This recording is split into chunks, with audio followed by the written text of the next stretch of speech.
स्वागत है आप सभी का आपके अपने YouTube चैनल मेरा घर मेरा स्कूल में। और आज हम देखेंगे अर्धवार्षिक परीक्षा 2020-21 में जो हुई है कक्षा 12वीं के विद्यार्थियों की, और उनका आज रसायन शास्त्र का जो पेपर था तो किस प्रकार का पेपर रहा है और क्या इस पेपर में क्या क्या चीज़ें पूछी गई है, तो ताकि वो विद्यार्थी जो प्राइवेट स्कूल से हैं या जिन्होंने अभी एग्जाम जिनकी नहीं हुई है तो वो भी इस क्वेश्चन पेपर को देख सकें और यहाँ पर किस प्रकार के प्रश्न क्या इनके उत्तर होंगे। चलिए आज थोड़ा सा पेपर को हम देखते हैं और समझते हैं। देखिए फर्स्ट क्वेश्चन इसमें पूछा गया था, ऑब्जेक्टिव क्वेश्चन जो है उनको देखिएगा।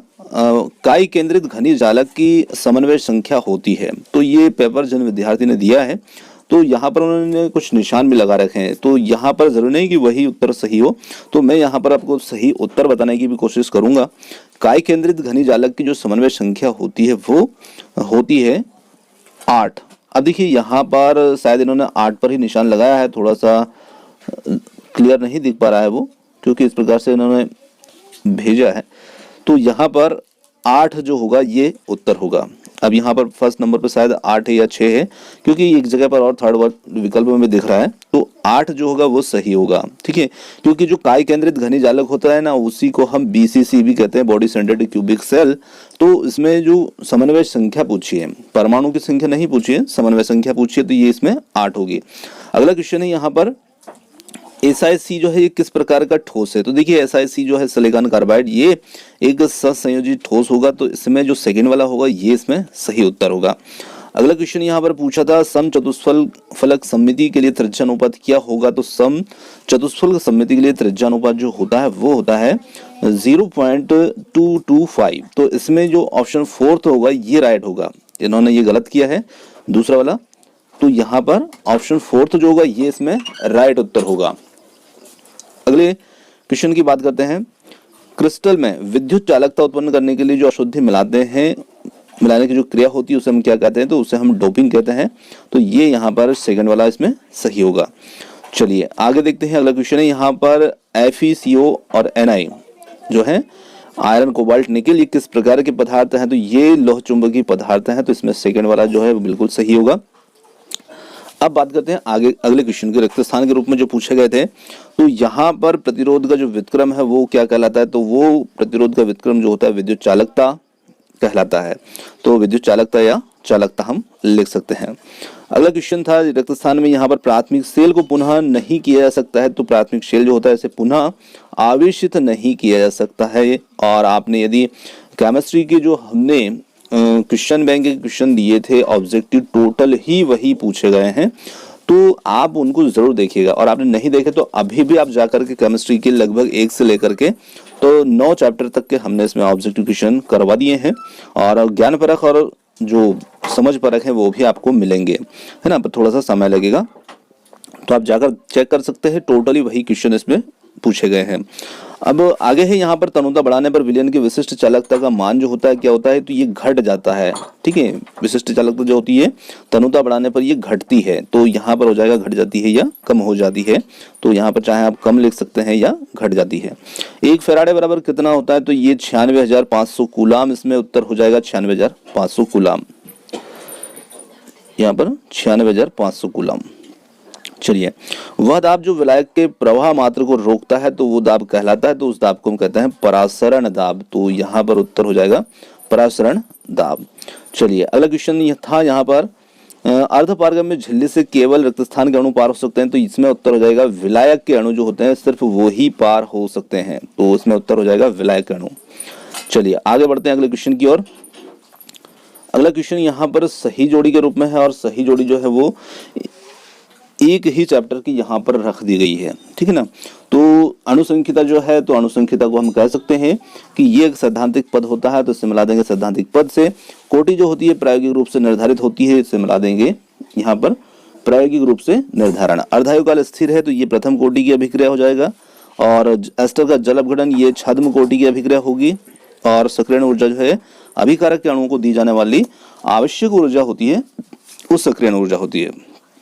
चलिए आगे देखते हैं एक वाक्य के क्वेश्चन जो थे। तो एक वाक्य के क्वेश्चन जो है ये कोलाइडी कणों की गति को क्या कहते हैं, तो ये गति कहलाती है ब्राउनी गति।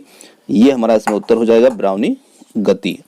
ठीक है, चलिए अगला है तेलों के हाइड्रोजनीकरण में प्रयुक्त की जाने वाला उत्प्रेरक का नाम, तो यहाँ पर निकेल उत्प्रेरक जो होता है वो तेलों के हाइड्रोजनीकरण में प्रयुक्त किया जाता है? तो यहां पर उत्तर हो जाएगा निकल।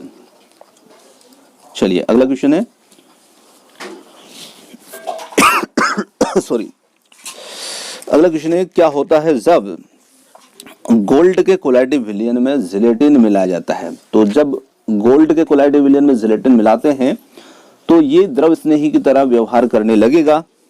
ठीक है, तो ये द्रव स्नेही की तरह व्यवहार करने लगेगा, ऐसा हम यहाँ पर लिख देंगे, द्रव स्नेही की तरह व्यवहार करेगा। अगला क्वेश्चन था यहाँ पर साबुन की प्रक्षालन की जो क्रिया के सिद्धांतों पर आधारित है, तो ये पायसीकरण के सिद्धांतों पर आधारित है।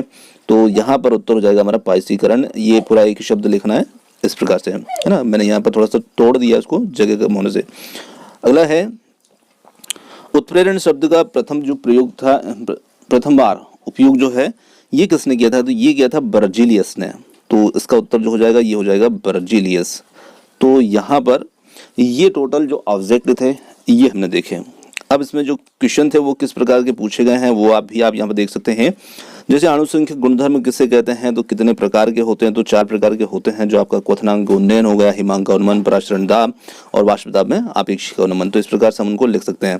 क्या कारण है कि यहाँ पर तापक्रम वृद्धि से गैसें जो होती है वो जल में कम विलय होती है? तो देखिए ताप जो होता है, ताप बढ़ाने पर जो गैस के अणु जो होते हैं वो विस्तृत होते हैं और फैलते हैं, तो उनकी विलयता जो होती है वो घट जाती है, और दाब बढ़ाने पर विलयता जो होती है वो बढ़ जाती है। ऐसा आपको थोड़ा सा ध्यान रखना है।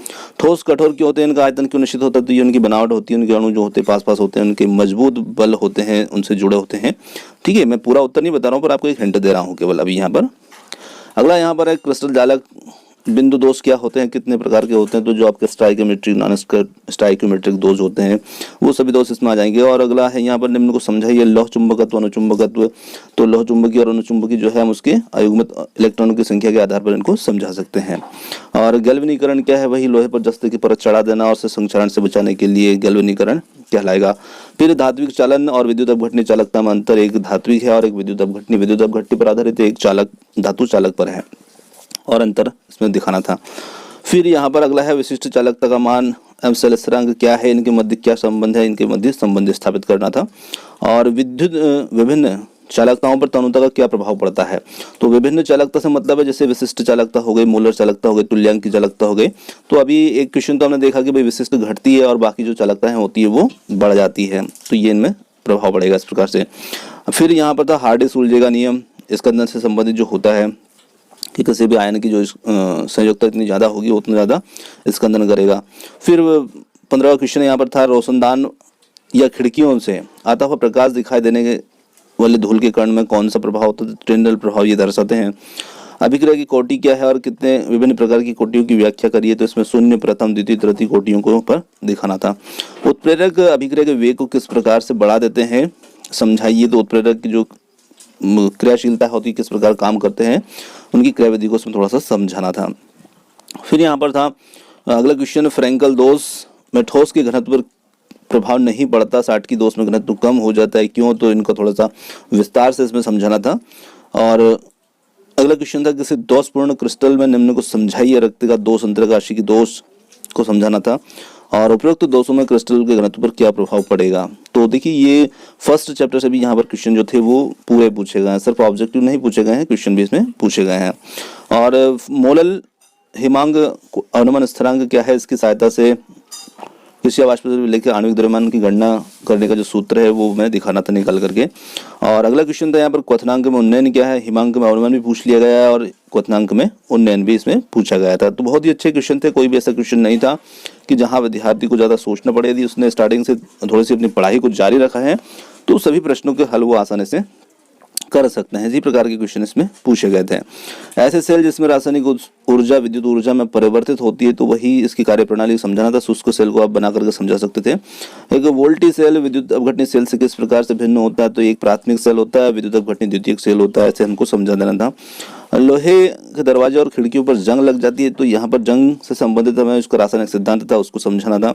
और कोलरास का नियम जो हर बार एग्जाम में पूछा जाता है, इसके दोनों प्रयोग ये भी पूछे जाते हैं, बहुत अच्छा प्रश्न है। और अगला जो क्वेश्चन थे, निम्न को समझाइए, अधिशोषण एंथैल्पी रक्षी कोलाइड को आकाश नीला क्यों दिखाई देता है समझाइए। और यदि आपके कपड़ों पर दाग लग जाता है तो कपड़ों को अपमार्जक से धोते हैं तो यहाँ पर दाग कैसे निकलता है ये समझाना था साबुन और अपमार्जक की क्रियाविधि से संबंधित।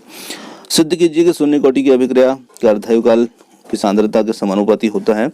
और अगला लास्ट क्वेश्चन था यहाँ पर 298 केल्विन ताप पर प्रथम कोटि की अभिक्रिया। एक यहाँ पर जो था न्यूमेरिकल क्वेश्चन था 30 वाला, है ना, जो कि इसमें कुछ मान दे रखे थे और इनसे हमें इसको सॉल्व करना था।